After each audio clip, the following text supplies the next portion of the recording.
La Première Guerre mondiale, aussi appelée la Grande Guerre, éclate en août 1914, après l'assassinat de l'archiduc François-Ferdinand d'Autriche-Hongrie.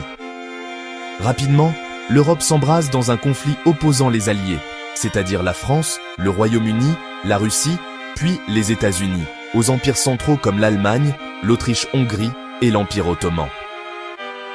En tant que membre de l'Empire britannique, le Canada entre automatiquement en guerre, sans consultation parlementaire, le 4 août 1914. Au début de la guerre, l'enthousiasme est fort, surtout chez les Canadiens anglais, qui se sentent profondément attachés à la Grande-Bretagne. Des dizaines de milliers de volontaires s'enrôlent pour défendre l'Empire. Le gouvernement fédéral, dirigé par le Premier ministre Robert Borden, met rapidement sur pied un corps expéditionnaire canadien. Plus de 620 000 Canadiens s'engagent au cours du conflit, un chiffre énorme pour une population de 8 millions d'habitants. En revanche, au Québec, l'enthousiasme est plus réservé. Les Canadiens français se sentent peu concernés par un conflit européen entre empire et monarchie. De plus, ils sont peu attirés par une armée dominée par l'anglais et où leur culture est marginalisée.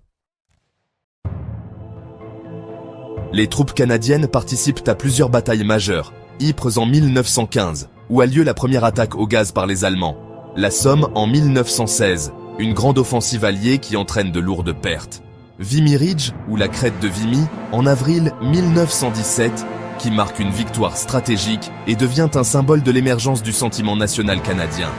Il y a aussi Passchendaele en 1917 et la bataille des 100 jours en 1918. La crête de Vimy est particulièrement significative.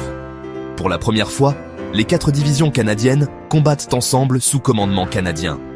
Cette victoire, chèrement gagnée, marque un tournant dans l'identité nationale et est souvent considérée comme une naissance symbolique du Canada moderne sur la scène internationale.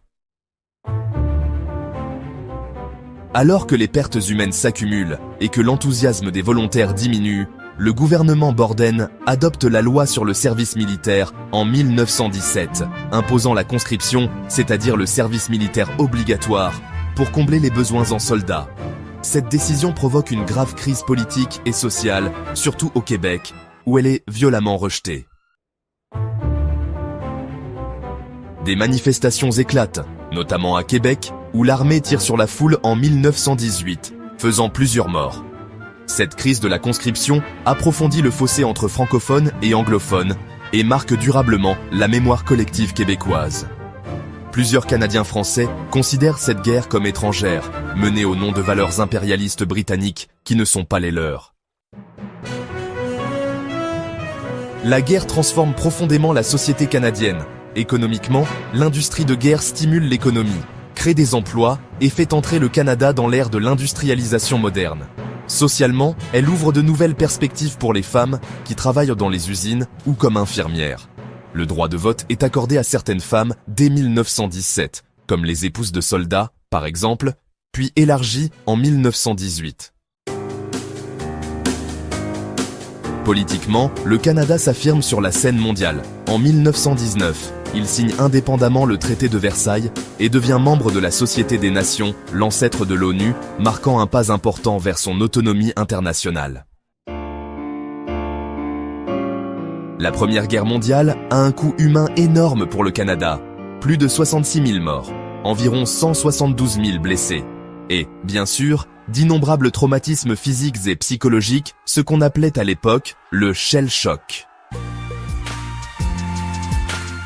La mémoire de la guerre reste profondément gravée dans la société canadienne, notamment par le jour du souvenir, le 11 novembre, le port du coquelicot et les nombreux monuments commémoratifs érigés à travers le pays. La Première Guerre mondiale marque un tournant dans l'histoire du Canada. Elle permet au pays de s'affirmer comme nation à part entière, capable d'agir sur la scène internationale. Elle entraîne également des transformations sociales importantes, notamment pour les femmes et les travailleurs. Cependant, elle laisse aussi des fractures profondes, particulièrement au Québec, où la crise de la conscription est vécue comme une trahison des droits des Canadiens français. Cette période jette les bases de tensions identitaires qui marqueront le XXe siècle canadien.